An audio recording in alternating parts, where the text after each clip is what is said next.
Focus of the day. Hello sprints, आप सभी का स्वागत है नीलेश ट्रेड्स की यूट्यूब चैनल पे। तो जीआई टैग्स 2023 में और 24 में जो दिए गए हैं वो इंपॉर्टेंट हैं, जिसमें से कुछ जो इंपॉर्टेंट है उनको हम डिस्कस करेंगे। कुछ उड़ीसा में है, इसके अलावा रिसेंट यहाँ टैग्स दिए गए हैं। एक नासारपुर का जो क्रॉशेट लेस क्राफ्ट है, इसको मजुली के मास्क हैं और मौजुली आइलैंड्स के बेसिकली मैन्युस्क्रिप्ट पेंटिंग्स भी है, इनको भी दिया गया है।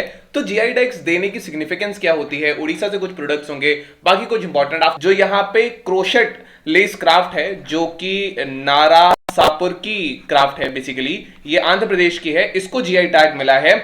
इसकी जो यूनिक आइडेंटिटी है, इसका जो कंपटीशन है, खासकर इसको जो चाइना से जो मशीन मेड लेस आ रहा है उससे मिलता है।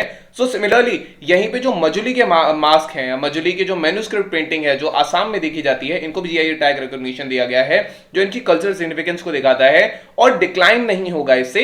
ये जो जीआई टैग्स हैं, इनका एक ही एम होता है कि इसको रिजुविनेट करते हैं, ट्रेडिशनल क्राफ्ट्स वगैरह को देना, इंश्योर करना, जैसे नामदा आर्ट वगैरह हो गया जम्मू कश्मीर की। उसके बाद इसको चैलेंजेस पड़े जब भारत में 1899 में फेमाइन आया था, ग्रेट डिप्रेशन जो 1929 में आया था, उस टाइम पे ये यहाँ पे कुछ चैलेंजेस हुए। मोर देन 2000 वुमेन ऐसे थी जो लेस क्राफ्टिंग में थी, जो यहाँ गोदावरी रीजन जो आता है, तो इसकी कल्चर इंपॉर्टेंस दिखाता है।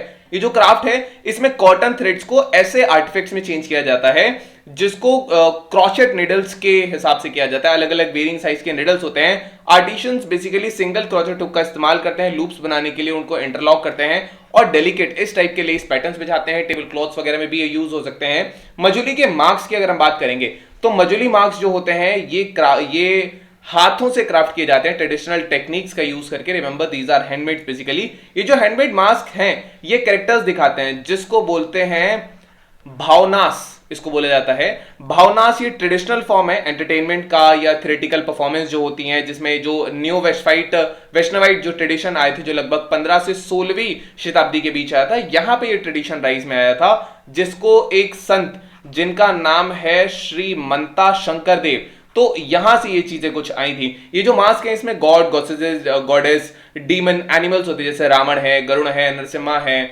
This is the image of the Garuda, Hanuman आपको देखने को मिल सकते हैं। सो ये सारी चीजें आती हैं। अलग अलग मटेरियल्स होते हैं, जैसे बेम्बू है, क्ले है, डंग है, क्लॉथ, कॉटन, वुड, इनका इस्तेमाल करके किया जाता है। सस्टेनेबल मास्क हैं।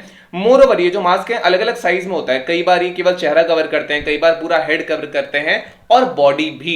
नाउ यहां पर अब हम बात करेंगे मौजुली की जो पेंटिंग्स आती है, मैन्युस्क्रिप्ट पेंटिंग। ये जो मैन्युस्क्रिप्ट पेंटिंग है मजुली की, ये बेसिकली रिलीजियस आर्ट है, जिसको क्लोजली आइलैंड का हमने पहले भी बात की थी, ये जो वैष्णवाइट यहाँ का कल्चर जो था, वहां से ये चीजें रिलेटेड हैं। Now one of the earliest examples अगर हम इस आर्ट का देखेंगे तो श्रीमंता शंकर देव का था, जो कि यहां पे एक चीज है जिसको बोला जाता है आद्या दशम। आद्या दशमा जो था, ये भगवत पुराण जो आसामी में है उसका डिपिक्शन है। कटाक का रूपा ताराकाशी आता है, ये बेसिकली सिल्वर के तारों से इसका इस्तेमाल किया जाता है। ताराकाशी का मतलब होता है, तारा मतलब होता है वायर, तार, और काशी मतलब डिजाइन। तार से इसको बनाने वाला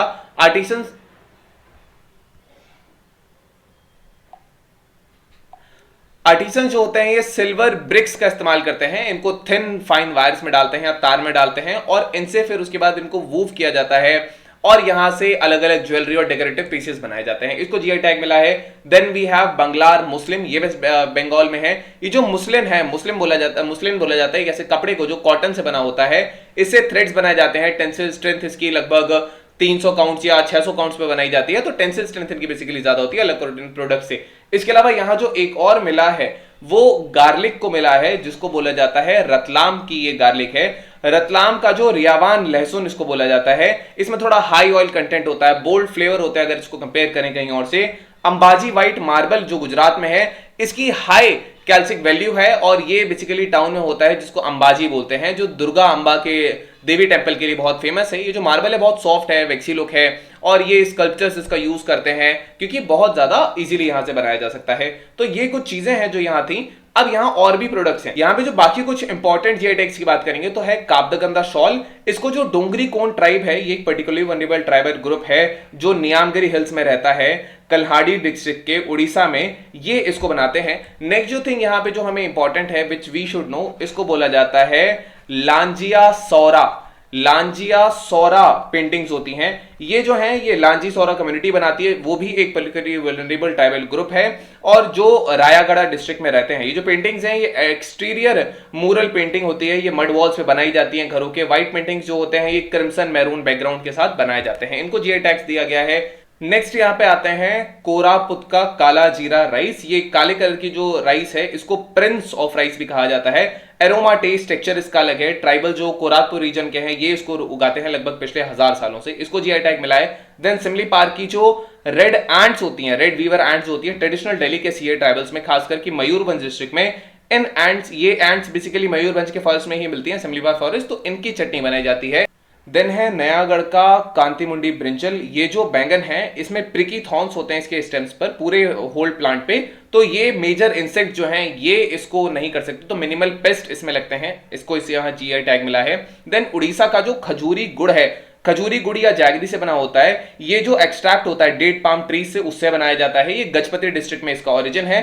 देन यहाँ पे जो आता है दैट इज देन कनाल मागी इसको बोला जाता है। ये स्वीट है जो चीज और बफेलो मिल्क से बनाया जाता है। डिस्टिंक्ट कैरेक्टरिस्टिक है, appearance, taste, flavour, shape, size इनका काफी अलग रहता है।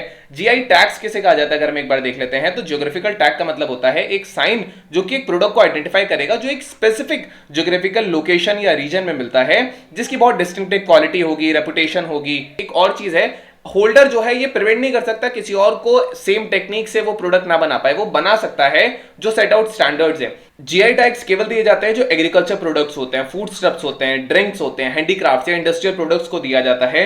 Department of promotion of industry जो है and international trade under ministry of commerce and industry, यहां ये इसकी नोडल एजेंसी है। 10 साल तक की यहां वैलिडिटी दी जाती है। ये ज्योग्राफिकल इंडिकेशन रजिस्ट्री जो चेन्नई में है देता है। एग्रीमेंट है यहाँ ट्रिप्स के ऊपर जो है, एंड ये जो है वर्ल्ड ट्रेड ऑर्गेनाइजेशन पर दिया है, ये गवर्न करते हैं जीआई को, ये चीजें इससे रिलेटेड हैं। ज्योग्राफिकल इंडिकेशंस ऑफ गुड्स जो है एक्ट 1999 का, ये भी रजिस्ट्रेशन देता है या बेटर प्रोटेक्शन देता है ज्योग्राफिकल इंडिकेशंस का जो गुड्स से रिलेटेड है। Now we have today's prelims practice question. The question says which of the following was the first product in India to receive GI tag? What is Alphonso mango, Kangra paintings, Darjeeling tea और Mysore silk? You should know the answer of this. After that, we have our today's main practice question. The question says critically examine the significance of geographical indication tags in promoting rural development in India. Discuss the challenges faced in implementing GI regime and suggest measures to overcome them. So this was all about today's video and session. I hope you understood it very well. Thank you. Have a nice day and stay tuned to the list for your better preparation.